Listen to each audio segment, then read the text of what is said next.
Welcome to Spiritual Sessions with your host Leanne. I hope you're as excited as I am to continue reading the book that we have been reading, the Kybalion. It's wonderful to have you back, and on today's episode we're going to be delving into Chapter 3 of the Kybalion, called Mental Transmutation. And what this chapter describes is how everything in the universe is mental, and how by tapping in and understanding the Hermetic principles and laws, how we can actually control our own mental state and this mental state of those around us for the better, for the positive. So stay tuned and let's get straight into this, guys. As always, it's wonderful to have you. Thank you for listening. If you are enjoying my content, please do like and subscribe or get in touch, and I won't keep you waiting any longer. Let's go. Chapter 3. Mental Transmutation. Mind, as well as metals and elements, may be transmuted from state to state, degree to degree, condition to condition, pole to pole, vibration to vibration. True Hermetic transmutation is a mental art. The Kybalion. As we have stated, the Hermetists were the original alchemists, astrologers, and psychologists. Hermes, having been the founder of these schools of thought, from astrology has grown modern astronomy. From alchemy has grown modern chemistry. From the mystic psychology has grown modern psychology of the schools. But it must not be supposed that the ancients were ignorant of that which the modern schools suppose to be their exclusive and special property. The records engraved on the stones of ancient Egypt show conclusively that the ancients had full, comprehensive knowledge of astronomy. The very building of the pyramids showing the connection between their design and the study of astronomical science. Nor were they ignorant of chemistry, for the fragments of the ancient writings show that they were acquainted with the chemical properties of things. In fact, the ancient theories regarding physics are being slowly verified by the latest discoveries of modern science, notably those relating to the constitution of matter. Nor must it be supposed that they were ignorant of the so-called modern discoveries in psychology. On the contrary, the Egyptians were especially skilled in the science of psychology, particularly in the branches that the modern schools ignore, but which, nevertheless, are being uncovered under the name of psychic science, which is perplexing the psychologists of today and making them reluctantly admit that there may be something in it after all. The truth is that beneath the material chemistry, astronomy and psychology, that is, the psychology in its phase of brain action, the ancients possessed a knowledge of transcendental astronomy, called astrology, of transcendental chemistry, called alchemy, of transcendental psychology, called mystic psychology. They possessed the inner knowledge as well as the outer knowledge, the latter alone being possessed by modern scientists. Among the many secret branches of knowledge possessed by the Hermeticists was that known as mental transmutation, which forms the subject matter of this lesson. Transmutation is a term usually employed to designate the ancient art of the transmutation of metals, particularly of the base metals, into gold. The word transmute means to change from one nature, form or substance into another, to transform, Webster. And accordingly, mental transmutation means the art of changing and transforming mental states, forms and conditions into others. So you may see that mental transmutation is the art of mental chemistry. If you like the term, a form of practical mystic psychology. But this means far more than appears on the surface. Transmutation, alchemy, or chemistry on the mental plane is important enough in its effects, to be sure, and if the art stopped there, it would still be one of the most important branches of study known to man. But this is only the beginning. Let us see why. The first of the 7 Hermetic principles is the principle of mentalism, the axiom of which is: the all is mind, the universe is mental, which means that the underlying reality of the universe is mind, and the universe itself is mental, that is, existing in the mind of the all. We shall consider this principle in succeeding lessons, but let us see the effect of the principle if it is assumed to be true. If the universe is mental in nature, then mental transmutation must be the art of changing the conditions of the universe along the lines of matter, force, and mind. So you see, therefore, that mental transmutation is really the magic of which the ancient writers had so much to say in their mystical works, and about which they gave so few practical instructions. If all be mental, then the art which enables one to transmute mental conditions must render the master the controller of material conditions, as well as those ordinarily called mental.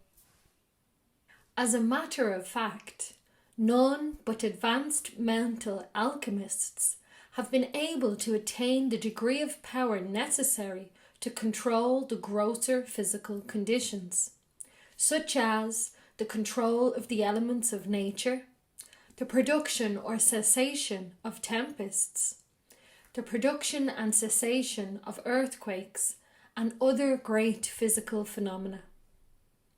But that such men have existed and do exist today is a matter of earnest belief to all advanced occultists of all schools. That the masters exist and have these powers, the best teachers assure their students, having had experiences which justify them in such beliefs and statements. These masters do not make public exhibitions of their powers, but seek seclusion from the crowds of men, in order to better work their way along the path of attainment. We mention their existence at this point merely to call your attention to the fact that their power is entirely mental and operates along the lines of the higher mental transmutation under the Hermetic principle of mentalism. The universe is mental, the Kybalion. But students and Hermeticists of lesser degree than masters, the initiates and teachers, are able to freely work along the mental plane in mental transmutation. In fact, all that we call psychic phenomena, mental influence, mental science, new thought phenomena, etc., operates along the same general lines. For there is but one principle involved, no matter by what name the phenomena is called. The student and practitioner of mental transmutation works along the mental plane, transmuting mental conditions, states, etc. into others, according to various formulas, more or less efficacious. The various treatments, affirmations, denials, etc.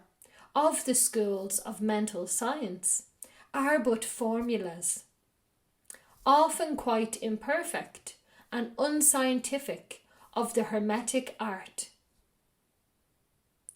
The majority of modern practitioners are quite ignorant compared to the ancient masters, for they lack the fundamental knowledge upon which the work is based.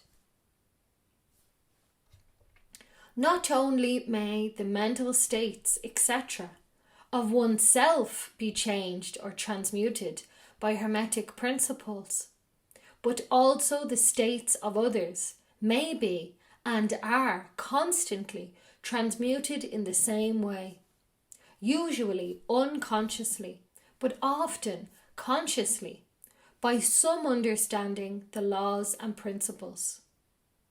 In cases where the people affected are not informed of the principles of self-protection.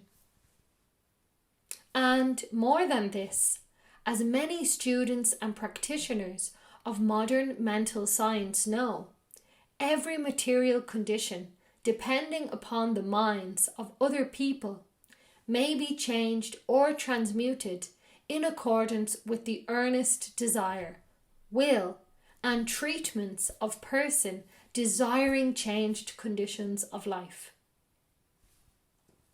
The public are so generally informed regarding these things at present that we do not deem it necessary to mention the same at length. Our purpose at this point being merely to show the Hermetic principle and art underlying all of these various forms of practice, good and evil, for the force can be used in opposite directions according to the Hermetic principles of polarity. In this little book, we shall state the basic principles of mental transmutation, that all who read may grasp the underlying principles and thus possess the master key that will unlock the many doors of the principle of polarity. We shall now proceed to a consideration of the first of the Hermetic 7 principles, the principle of mentalism, in which is explained the truth that the all is mind, the universe is mental, in the words of the Kybalion.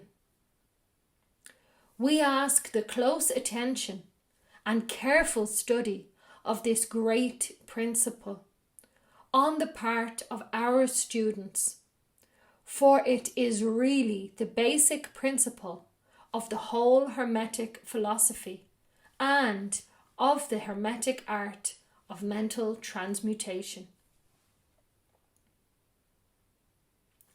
Thank you so much, everybody, for tuning in for that chapter 3, Mental Transmutation. What a wonderful insight into what the 3 initiates are describing as really ancient knowledge that the ancients had mastered far better than us in today's day and age, because there are 2 sides to how things are learnt. There's the internal and the external.